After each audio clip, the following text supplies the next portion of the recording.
Welcome back to the Squawka Talker podcast, and obviously all the attention this weekend is on Manchester City against Liverpool. So in part 2 of the show, we are keeping up the narrative and we are talking Pep City and Klopp's Liverpool and where they rank in the all-time Premier League rivalry stakes. Now, as Arsenal fans, as Manchester United fans on the podcast today, this is a bit of a sore subject because we grew up with iconic teams, iconic players, Ferguson against Wenger, Keane against Vieira, Thierry Henry.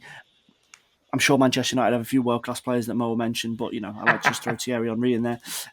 This is massive. This is a massive rivalry between Pep Guardiola and Jürgen Klopp on a personal level, a tactical level, the two sets of fans, the two teams, and it's all powered by success. Any great rivalry at the top of the Premier League is powered by success. You're successful, your rival is successful, they win a trophy, you win a trophy, you challenge each other, you drive each other on.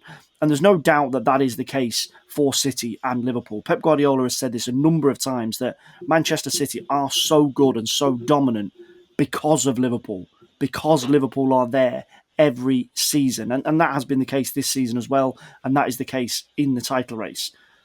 But this is a very emotional and narrative-filled argument, Mo. So I want to go to you first on this, because the way that we've measured this, and we're definitely going to offend some people, probably Chelsea fans, but we've tried to be as tight as we can as possible when judging rivalries. And it has to be Manchester United, Arsenal. So we've chopped it into two blocks to kind of measure the rivalry, and that was 1998 until 2001, and then 2001 until 2003 for both Arsenal and Manchester United.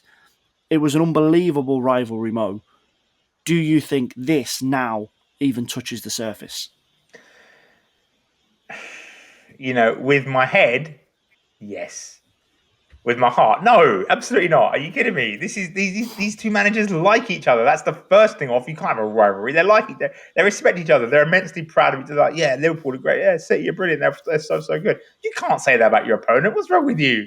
This is also me revealing my age, right? Because I think if you're 30 or over, it's not going to be the same for you, right? Because it's like, first of all, you didn't grow up with it, and secondly, in your memory, the rivalry of United was so much more intense. By the Chelsea fans, just quick shout out to you guys. Look, you have a rival, you have a beef with basically everyone in the league, but you're no one's biggest rival except for like Palace, and with all due respect, Palace. That's the problem Chelsea have, right? They're nobody's biggest rival. They're everyone's second or third biggest rival, right? Mourinho tried desperately and did, to be fair, make them into a major player in the Premier League. Fair play. Roman Abramovich, with his questionable sources of income, made them into a major force in the Premier League. Fair play. But there was no local rival that wasn't already taken. You can't have Arsenal. She's Man United's girl, sort of thing. And then Chelsea and Liverpool. That was the closest we got, Chelsea versus Liverpool. But that was more a rivalry in Europe because it wasn't they weren't contending for the league against each other. So respect to Chelsea fans because they have been great over the last 20 years. But yeah, no. Look, Man United Arsenal. This was a rivalry in the very sort of old school, toxic, masculine sense of rivalry, where these were just two groups of men that hated each other, were ridiculously contemptuous of each other to a degree that was completely unhealthy. And I'm glad it's gone. But oh my god, it was so good when it was there. But it's wrong, kids. It's really bad. You shouldn't behave like this. And it's really better that football isn't like that anymore. But looking back at it nostalgically, I can be like, that was flipping great, wasn't it? That was wonderful. Keane and Vieira hated each other, and it was great. And they were so excellent as well. It's the two world-class players that genuinely just didn't like each other and were open about and like. I mean, Roy Keane in the Highbury Tunnel is still, for me, the greatest moment in Premier League history. It's not even on the pitch. It's the greatest moment in Premier League history. It was just absolutely incredible. And that game, by the way, is still also, for me, the greatest game in Premier League history. Man United 2, Arsenal 4. Arsenal 2, Man United 4, sorry. Absolutely had everything in that game. Just pure drama. Amazing. I don't think a single one of the goals was bad. They were all amazing, or at least hilarious. Like the United goal when Almunia ran out and Giggs lobbed it over him and Ronaldo taps it in. Fantastic game. Really, really great game. Everything that rivalry was about. Just bitterness, anger. Martin Keown jumping all over Ruben Nistelrooy when he scored Old Trafford. That made me so angry when I was younger. I was like, how dare you, Martin Keown? It was like the most offensive thing in the world to me. And I was like, no, hang on, it's not really. It's just a football match. Calm down. But that rivalry was just so ferocious. United would look like the dominant team in the world. They had little rivalries with Blackburn, Norwich to a degree. But then they were cruising it, and then Arsenal comes along, and Fergie was so rude about Arsene Wenger, like so dismissive of this guy who's in Japan. What does he know about football? Get out of here, you weirdo. And then Wenger like wins the title in his first full season. Like wins the double, in fact. Like has Arsenal, transforms Arsenal. Brilliant signings as well. Some great players, Marco Overmars, Patrick Vieira, Nicolas Anelka. Really, really good signings. Really like, who are these guys? These unknown gems? Because, Wenger introduced the concept of actually scouting outside of England. It was amazing. What a concept. So he unearthed these gems that were actually just really good players. Anyway, fantastic, right? Arsenal won the double. United had their pants pulled down. That guy in the leather jacket with the curly hair doing what is he up to these days? I want to know what that guy's doing with the scarf. Remember him, the iconic guy from the Overmars goal? What's he doing these days? I want to know what that guy is. If you're listening, that guy, message me on Twitter. You know where I am, at Mohammed Butt. Just give me a shout. I want to hear from you. Great stuff. And then United respond, winning the treble. It's like, we need to do something. Winning the treble. I recently saw a Liverpool fan say that Liverpool, if they win the treble, will be much more impressive than Man United because of the level of opposition faced, talking about how great City are. And that's fair. City are great. But Arsenal, and I was like, you must be a Spurs fan, because Arsenal that season conceded 17 goals in the league. 17. And they'd lost the title. That's ridiculous. That team was so good, the Arsenal 98-99 team, and they just fell out. They just lost out in the FA Cup, in one of the greatest FA Cup games of all time, and in the league, literally on the last day of the season, having conceded 17 goals all campaign. Ridiculous rivalry and then United took the advantage from there. Right after the treble, United put their foot down a little bit, but Wenger wasn't done. Kai, is this what Mo is saying? I do agree with, and is this your take on it as well? That the change in perceptions of what a rivalry is at the top end of the Premier League table, the biggest difference between these two rivalries, Manchester United against Arsenal, and now Manchester City and Liverpool, in that United Arsenal, we associate it with Keane and Vieira in the tunnel, Pizzagate, Fergie and Wenger arguing, battles on the pitch, Van Nistelrooy and Keown, Ian Wright and Peter Schmeichel. There's just incident after incident after incident and flashpoints. That doesn't happen in these games. I'm just looking back through previous fixtures, and this will make Roy Keane really angry. There's only ever been one player sent off in a City-Liverpool game since Klopp and Guardiola came in. Roy Keane must be seething about that. But have we all just grown up? Has Premier League football just grown up? And now instead of throwing fists at each other or slices of pizza, we're throwing numbers at each other, because the data doesn't lie in terms of the rivalry and what has happened between them, because that iconic season in 2018-19 where they went pound for pound against each other, there was just a point between them, could well end this season with just a point between them. And some of the numbers that they've racked up are just better. Even finishing second in that season has outstripped United and Arsenal in almost every campaign they've ever played in the Premier League. Yeah, I don't know quite if the Premier League's grown up. I think there's a lot of teams that still hate each other. They're just not Manchester City and Liverpool. I think I wouldn't describe their rivalry as a sort of a rivalry by dictionary definition. For me, it's more like competition between the two. It's more healthy. It's more friendly. Whereas a rivalry sort of implies a bit more animosity. If you look at it now, like, just the teams aren't as divided. Back in the day, I say back in the day, I was like 6 when the Invincibles happened. So this is sort of previous, a little bit before my time. But back in the day, when I was walking around in nappies, the Arsenal and Manchester United teams, when they went off on international duty, when they went to those England golden generation England squads, you'd hear about how they wouldn't even sit with each other then. They really didn't like each other as players, whereas these Man City and Liverpool guys, they respect each other. They sort of can separate the on-field from the off-field, and there's not as many flashpoints. There's not as many individual battles. I look at someone like, I don't know, Trent Alexander-Arnold versus Kyle Walker, both two great right backs, both two very different right backs, both obviously English and going for that same spot. They should really be a lot more individually sort of hateful towards one another, but they're not, and that's because the rivalry's not really been whipped up in the same way. It's not quite as aggressive a rivalry. So I think Man City and Liverpool, in terms of an actual Premier League rivalry, aren't sort of comparable to Manchester United and Arsenal from sort of 90s, noughties. But I think in terms of quality, you could definitely make an argument that sort of the way the game's tactically evolved, the way players are now in terms of nutrition, physicality, fitness, all those kind of things, then yeah, it'd be interesting to see how those Manchester United and Arsenal teams would sort of cope in the Premier League today, and sort of whether that style of rivalry would be welcomed as much. I think it'd be an interesting sort of experiment if it were possible. But unfortunately, I guess we'll never be able to compare them directly. But if you're looking at rivalries by the dictionary definition, as an Arsenal fan, you're not really going to go too much further beyond Arsenal versus Manchester United. I mean, look, you look at the Rob Brown once said on Twitter, very controversially, as he loves to do, that if Man United in 1999 came into the modern Premier League, they'd just be Burnley.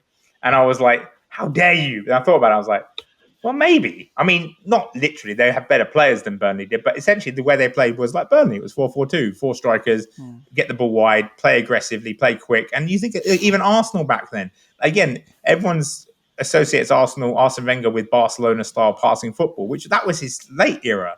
The early Arsenal team was ferociously quick. They played 4-4-2, first of all, 2 wingers. One of them would usually cut inside. It was catch me if you can football. Yeah, I mean, Wenger's first, if you look at his original team, he had one defensive midfielder, which is Petit, right? Or Gilberto sometimes. Vieira, then was the other guy.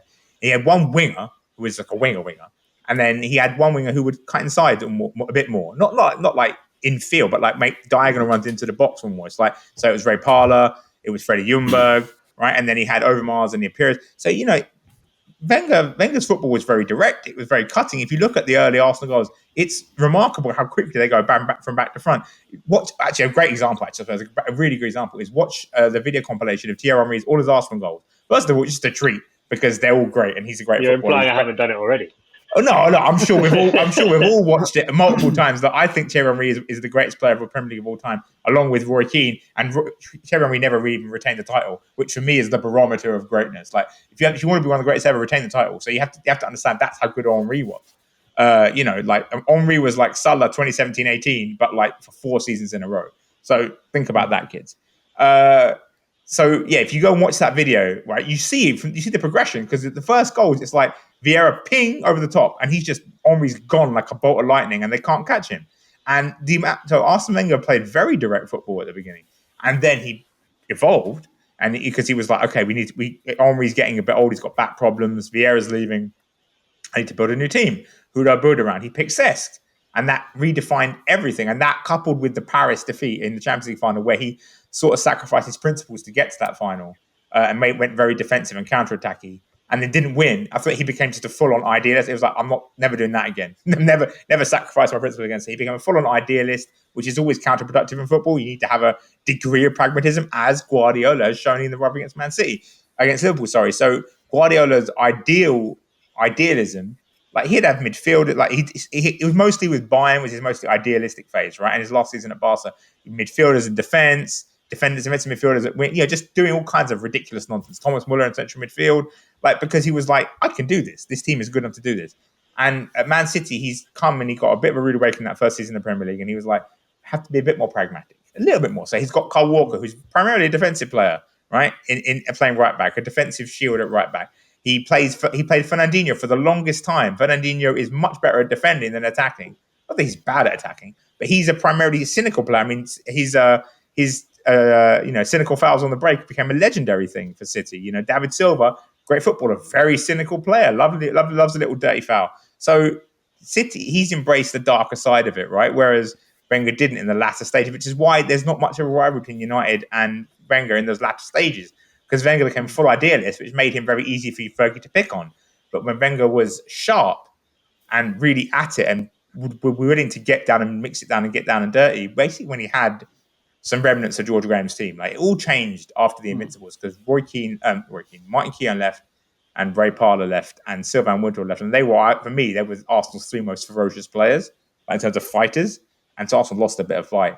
But that's what's it, man. Arsenal, see, this is the thing. Arsenal, Man United, for me, you talk about it and it's like the iconic matches just over and over again, loads of great moments. And it is like you said, Kaya, a rivalry implies a bit of animosity and they didn't like each other. And United and Arsenal fans still, to this day, rinse each other on Twitter, even though both clubs have basically been a joke for like 5-6 years.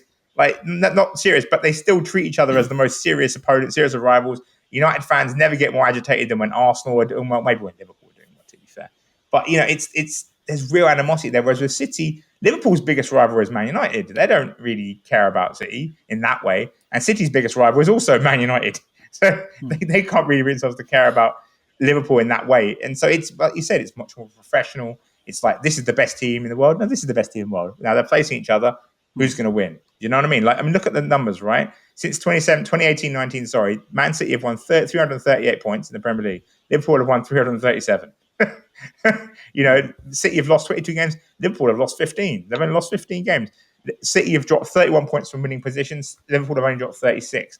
But this is where the style difference comes in. By the way, this is a great little stat.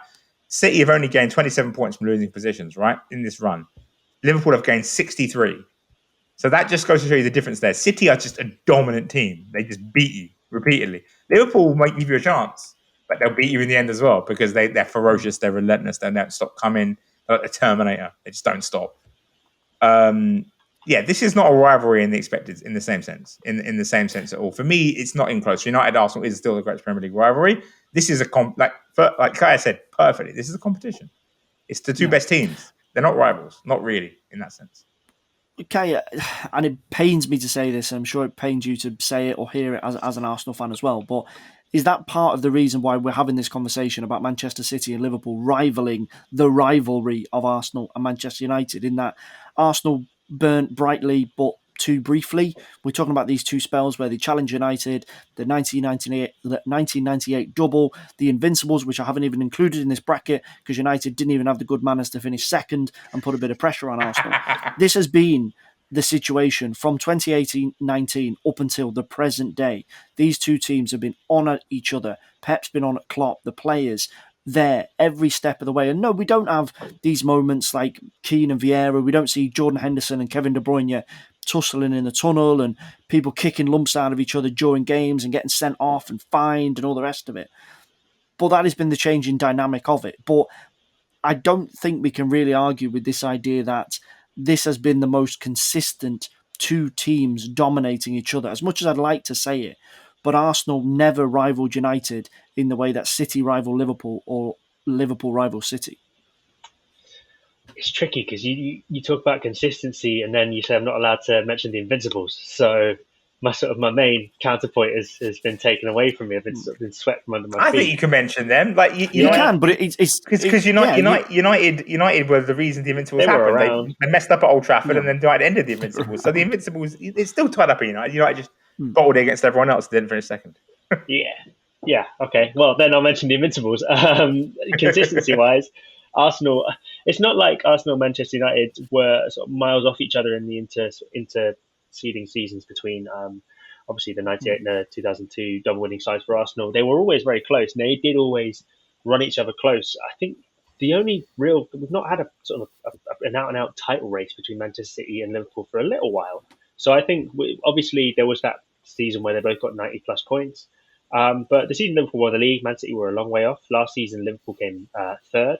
So maybe it's not quite as clear cut in terms of the two sides pushing each other all the way to the end as it might seem. I think maybe that 90-point season does cloud us a little bit.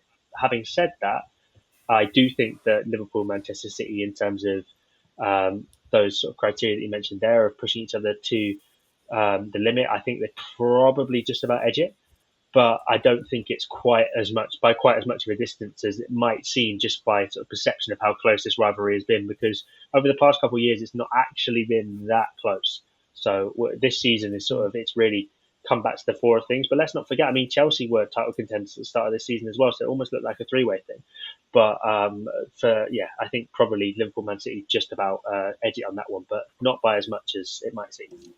Chelsea have form for that, by the way. Just not to dig on Chelsea fans even more, but in the 98-99 season, the fabled 98-99, Chelsea were in the title race until like spring. They were there. They fell off at the end, but they were involved. So Chelsea being involved is nothing new. Look, you know what? You say that Fergal, you say that Arsenal never really matched Man United, and okay, yeah, I agree. They didn't really retain the title, and 2001 was a blowout season. Arsenal weren't even close to United, right? United beat them 6-1 or wherever it was, right? So yeah, fine. But you know what? If Liverpool don't win the title this season, right? That's the last 5 years. City have won 4 titles. Liverpool have won 1. Have Liverpool matched Man City? Have they? Like they've come close, sure, closer maybe than Arsenal did to United a bunch of times, but This is why actually this weekend's match is so huge for me, right? Because this almost decides if it's a rivalry or not, like a true rivalry. Because if City win, and I think they've got an easier run in, I think they probably will, and then they'll go on and win the title. Then that's two titles, 17, 18, 18, 19. They blipped one season, 2021, 21, 22. That's 4 titles in 5 years they've won, with Liverpool winning in the middle. Now, Liverpool's title win was very impressive. I'm not taking it away from them. It was fantastic. They were great. But 1 title win in 4 years, that's not a rivalry. Not if there's not one pre-existing. Like, okay, fine. Real Madrid, Barcelona, Real Madrid won 1 title in like 4 or 5 years against Barcelona during the Pep and Tito Villanova era. But that was Real Madrid, Barcelona. Those teams hated each other for literally half a century. So that's already a rivalry before you even throw in the titles into contention. Liverpool Man City is not a rivalry in historical sense. It's just 2 teams that are very good and they've come together. So if you said that they don't match, that Arsenal never matched United, and I agree they didn't in the sense that of winning titles, but that every season except for 2000, 2001 was a battle between the 2 of them. 97, 98 between the 2 of them, 98, 9 between the 2 of them, 99, 2000 between the 2 of them. Okay, fine. 2000, 2001 wasn't, but then 2001, 2002 between the 2 of them. 2003, and then Invincibles was different, obviously. But it's for me. I don't think Liverpool have to win the title this year to really make it a real rivalry, because then it's like back and forth. They're hot potato the title. Then it becomes a thing. Then City have to win again to reestablish their dominance, and maybe then it'll start getting personal, because then it'll be like, hang about, what are you doing taking our crown off us? You know what I mean? They did it once, but City were just as culpable because City were rubbish. In that year when Liverpool won the title, and then City won it back, but Liverpool weren't great either. So it's like now we've got a genuine sort of rematch. Like Kai says, this is the rematch from 18-19. So if Liverpool can win the rematch, then it becomes a rivalry. If City win it both times it's been close, then it's not really a rivalry, is it?